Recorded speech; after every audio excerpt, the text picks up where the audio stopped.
चरणों से लगा ले मेरे श्याम मुरली वाले।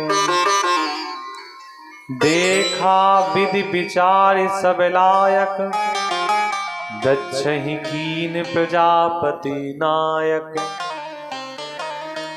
माता सती के जो पिता हैं जिनका नाम दक्ष है, ब्रह्मा जी ने देखा कि ये सभी प्रकार से श्रेष्ठ हैं, तो ब्रह्मा जी ने दक्ष को प्रजापतियों का प्रमुख बना दिया। जितने भी प्रजापति थे उनका दक्ष को प्रमुख बना दिया। एक स्थिति ऐसी हुई कि एक आम सभा थी और उस आम सभा में सभी को निमंत्रण दिया गया। उस सभा में भगवान शिव को भी निमंत्रण दिया गया। सभी देवी देवता उसमें आए थे। अब होता क्या है कि जो प्रमुख व्यक्ति होता है थोड़ा देर में आता है, तो दक्ष प्रजापति थोड़ा सा देर में आए। अच्छा, भगवान शिव को ऐसा लगा खाली समय है, तो फिर राम राम राम राम जपने लगे। भगवान महादेव की विशेषता है कि वो खाली समय को बिल्कुल भी अव्यवस्थित नहीं करते, उसमें राम राम राम राम जपते रहते हैं। अच्छा, जब ये राम राम राम राम जप रहे थे, उसी समय दक्ष प्रजापति ने उस सभा में प्रवेश किया। सभी ने खड़े होकर के दक्ष प्रजापति का अभिवादन किया, लेकिन भगवान शिव तो आंख बंद किए बैठे थे। इन्हें पता ही नहीं चला कि कब दक्ष प्रजापति आए। अच्छा, दक्ष प्रजापति ने इसे अपना अपमान समझ लिया। किसी का ना खड़ा होना, उनको प्रणाम न करना, दक्ष प्रजापति को ऐसा लगा मेरा अपमान हो गया। तो दक्ष प्रजापति ने उस अपमान का बदला लेने के लिए एक घर में यज्ञ प्रारंभ किया और उस यज्ञ में सभी देवी देवताओं को निमंत्रण दिया, केवल अपनी पुत्री सती और महादेव को छोड़ करके। देखिए, घर में कभी उत्सव हो तो एक बात का ध्यान हमेशा रखना चाहिए कि उत्सव बार बार तो होता नहीं है, कभी कभी होता है। ऐसी स्थिति में उत्सव में निमंत्रण प्रत्येक व्यक्ति को देना चाहिए। आना ना आना वो उसका अपना कार्य है। आप अपनी तरफ से तो कभी गड़बड़ नहीं होंगे, गलत नहीं होंगे। कभी कोई ऐसी स्थिति हुई कि कोई पूछ ले कि भैया आप क्यों नहीं आए थे, तो आप ये तो कह सकें कि हमने निमंत्रण दिया था, इन्होंने ही स्वीकार नहीं किया, तो हम क्या करें। आप कल्पना करिए, जिन महादेव के सामने हाथ जोड़ करके सभी देवी देवता खड़े रहते हैं, उन्हीं महादेव को निमंत्रण नहीं दिया। कल आपने कथा में श्रवण किया था कि दक्ष प्रजापति ने जगदम्बा की स्तुति की और उसी स्तुति का परिणाम कि जगदम्बा प्रकट हुई थी और जगदम्बा ने कहा था दक्ष से कि दक्ष, अगर तूने कभी मेरा अपमान किया तो मैं उसी समय तुम्हें छोड़ करके चली जाऊंगी। निमंत्रण ना देना, आमंत्रण ना देना, ये क्या किसी अपमान से कम है? सभी को बुलाना और एक व्यक्ति को ना बुलाना। आप बिल्कुल अपने मन में विचार करके रखिए, आप सबको बुलाते हैं और मोहल्ले में किसी पुराने झगड़े के कारण किसी एक व्यक्ति को नहीं बुलाते हैं, तो आप उसका अपमान कर रहे हैं। प्रयास करिए कि आपकी तरफ से उसके प्रति कोई अपमान ना हो।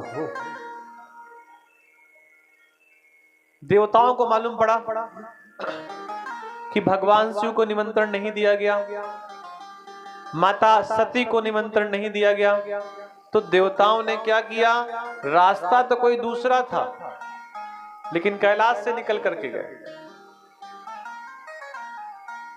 आप ऐसे समझिए कि गांव में कोई विवाह हो और गुप्ता जी को निमंत्रण दिया गया हो, दुबे जी को निमंत्रण ना दिया गया हो, और कहीं गुप्ता जी को मालूम पड़ जाए कि दुबे जी को निमंत्रण नहीं दिया गया, तो गुप्ता जी दुबे जी के द्वार से ही जाएंगे और कुंडी खटखटाएंगे, दुबे जी चलोगे कि नहीं? दुबे जी कहेंगे हम नहीं जाएंगे। अरे क्यों नहीं जाएंगे, आप तो बड़े सगे हैं उनके। तब धीरे से बेचारे दुबे जी कहेंगे कि वो हमको निमंत्रण नहीं दिया गया।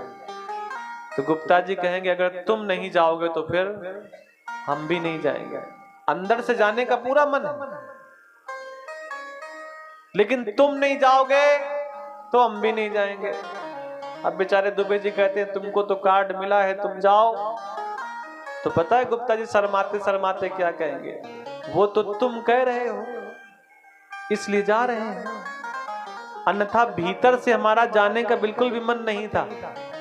प्लानिंग पूरी से पहले से थी, पता पहले से था, बढ़िया कपड़े पहन करके आप पहले से आए हैं, और बात क्या कर रहे हैं, केवल ये बताने के लिए कि बहुत सगे बनते थे ना, तुमको निमंत्रण नहीं दिया गया, हमें बुलाया गया।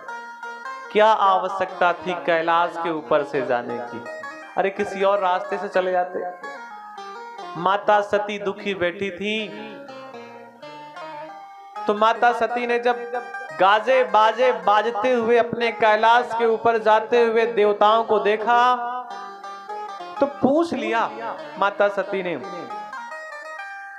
कि ये सब क्या हो रहा है, ये सब कहां जा रहे हैं? भगवान शिव ने कहा पिता भवन उत्सव परम, जो प्रभु आयसु होय, तो मैं जाऊं कृपायतन, सादर देखन सोई। पिताजी के घर में उत्सव है और हमें आप जाने की आज्ञा दीजिए। भगवान शिव ने कहा देवी, पिता के घर में जाने के लिए आज्ञा की आवश्यकता नहीं है, लेकिन पिता के घर में कोई उत्सव हो रहा, पिता के घर में कोई बड़ा कार्य हो रहा हो और पिता ने पुत्री को निमंत्रण ना दिया हो, तो फिर ऐसी स्थिति में व्यक्ति को नहीं जाना चाहिए। वैसे तो गुरु जी के यहाँ, पिताजी के यहाँ, मित्र के यहाँ बिना बुलाए जाना चाहिए, लेकिन सबको बुलाया गया हो और किसी एक व्यक्ति को ना बुलाया गया हो, तो ऐसे व्यक्ति को नहीं जाना चाहिए। भगवान शिव ने फिर समझाया, लेकिन सती माता तो ना समझने का पूरा मन उनका बहुत पहले से ही है। भांति अनेक शंभु समझावा, भावी बस न ज्ञान उर आवा। अनेक प्रकार से भगवान शिव ने समझाया, लेकिन भावी ऐसी है कि समझ में कुछ आ ही नहीं रहा है। कुछ भी सुनने के लिए माता सती तैयार नहीं है, और माता सती प्रारंभ से ही ऐसा कर रही हैं। कुछ ना सुनने का पूरा पहले से पूरा का पूरा प्लान किया हुआ है। जब नहीं मानी, कहीं देखा हर जतन बहु, कई प्रकार से समझाया। रहे न दक्ष कुमारी, दिए मुखगन संग तब, विदा की त्रिपुरारी। भगवान शिव की विशेषता देखिए, आखिरी समय तक अपना पूरा प्रयास कर रहे हैं। देवी को भेजा भी और साथ में 2 सेवकों को भेजा, मुख्यगण जो भगवान के प्रमुख सेवक हैं उनको भेजा कि आप लोग भी इनके साथ जाएं। भगवान शिव की आज्ञा लेकर के माता सती अपने पिता के आंगन की ओर चल पड़ी। पिता भवन जब गई भवानी, दक्ष त्रास काहू न सन्मानी। देखिए, हंसी, व्यंग, हास, उपहास, ये जीवन के अंग हैं। अगर व्यक्ति मुस्कुराएगा नहीं तो परेशान हो जाएगा, हंसेगा नहीं तो परेशान हो जाएगा। इसलिए व्यक्ति को कभी कभी और हमेशा मुस्कुराते रहना चाहिए। कई लोग तो कथाओं में इसलिए नहीं मुस्कुराते कहीं पंडित जी चंदा ना मांग लो, तो अब ऐसे बनाकर वेश बैठ जाते हैं कि पंडित जी सोचे कि सबसे परेशान यही है। मुस्कुराने का पूरा प्रयास करना चाहिए। हाँ, अगर मुस्कुराहट, अगर आपकी किसी को ऐसा लगे कि हम मुस्कुराते हैं तो अच्छा नहीं लगता लोगों को, तो मत मुस्कुराइए। अन्यथा प्रयास करना चाहिए कि व्यक्ति मुस्कुराता रहे। मुस्कुराने से कई प्रकार की समस्याएं दूर हो जाती हैं। आप कल्पना करिए, जब आप फोटो खिंचवाते हैं, बेचारा कैमरे वाला कहता है स्माइल प्लीज, आप बढ़िया से मुस्कुराते, कहीं फोटो ना बिगड़ जाए। आप बताइए, वो फोटो जो ना चल सकती है, ना घूम सकती है, ना फिर सकती है, कुछ नहीं कर सकती, वो फोटो ना बिगड़े। आप कल्पना करिए, एक छोटी सी मुस्कुराहट पूरे जीवन के लिए फोटो व्यवस्थित, सुव्यवस्थित हो जाती है। तो अगर आप पूरे जीवन भर थोड़ा थोड़ा मुस्कुराते रहे तो फिर स्थितियां बहुत अच्छी हो सकती हैं। कई बातें जो व्यक्ति क्रोध से नहीं जीत सकता, मुस्कुराहट से कई समस्याओं का समाधान हो जाता है, कई समस्याओं का। लेकिन आप बस प्रयास करके तो देखिए। पिता भवन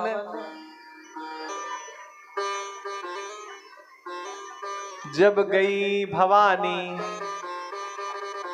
दक्ष त्रास काहू न सन्मानी। जब पिता के भवन में माता सती गई तो दक्ष का ऐसा प्रभाव था कि किसी ने भी सती माता से बात नहीं की, क्योंकि जो बाकी बहनें थीं उनके मन में भाव था, अगर हमने माता सती से बात की तो पिता मुझे दोबारा नहीं बुलाएंगे।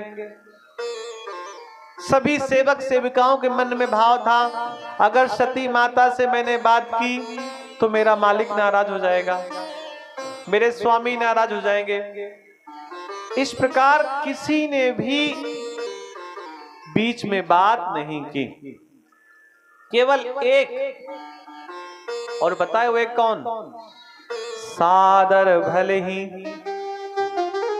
मिली एक माता, भगनी मिली बहुत मुस्काता।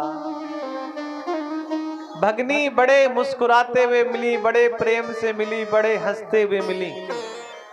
और वो मुस्कुराहट ऐसा नहीं कि स्वाभाविक थी, वो मुस्कुराहट केवल और केवल बहनों के द्वारा सती माता के हृदय को घात पहुंचाने के लिए थी, कि तुम बहुत सगी मानती थी ना अपने आप को, बहुत श्रेष्ठ मानती थी ना। देखो, सबको बुलाया गया, हमको भी बुलाया गया, लेकिन जो तुम बिल्कुल नजदीक की थी वही सबसे दूर हो गई। और ऐसा कई घरों में होता है। अगर 4 बहनें हो, 4 बहनों में से एक बहन का विवाह बहुत बड़े घर में हो जाए और एक बहन का विवाह किसी साधारण से छोटे घर में हो, तो कई बार बड़ी बहनें उस साधारण घर में रहने वाली बहनों को याद नहीं करती। और वो बहनें नहीं, भाइयों में भी ऐसा होता है कि कई लोग ऐसे होते हैं, वो केवल रिश्ता इस बात से निभाते हैं कि धन किसके पास कितना है। और धन और मन में अंतर होता है।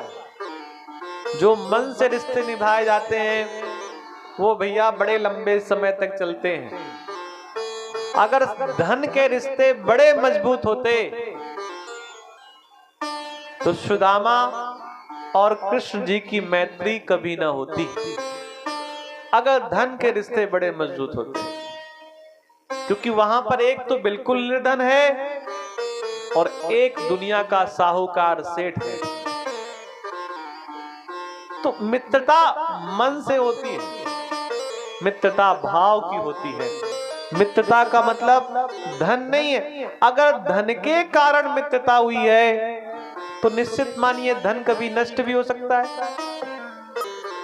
धन कभी छिन भी सकता है, धन कभी चोरी भी किया जा सकता है। तो फिर क्या होगा?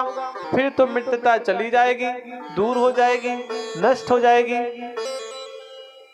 इसलिए धन के कारण मित्रता तो भैया बहुत लंबे समय तक नहीं चलती। सादर भले ही मिली एक माता, भगनी मिली बहुत मुस्काता। सारी बहनें बहुत मुस्कुरा करके मिली, केवल और केवल माता ही बड़े प्रेम से मिली। और भैया माता तो माता ही होती है। बच्चा कितना भी बड़ा क्यों ना हो जाए, लेकिन मां के लिए वो बेटा हमेशा छोटा ही रहता है और उसको हमेशा एक चिंता रहती है कि कहीं ऐसा तो नहीं मेरे बेटे को किसी प्रकार का कोई दुख है। और मां कहीं भी रहे, बच्चे के प्रति उसके मन में संवेदनाएं हमेशा रहती है। भले ही बेटा अपनी मां को याद कभी कभी करे, लेकिन कोई ऐसा पल नहीं होता जब मां अपने बच्चे को याद ना करे।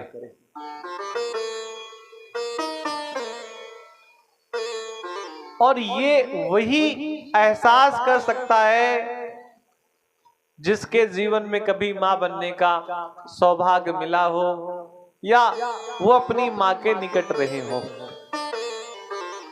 इसी को किसी ने बड़े प्रेम से, बड़े भाव से शब्दों में पिरो करके एक भजन के माध्यम से प्रस्तुत किया है।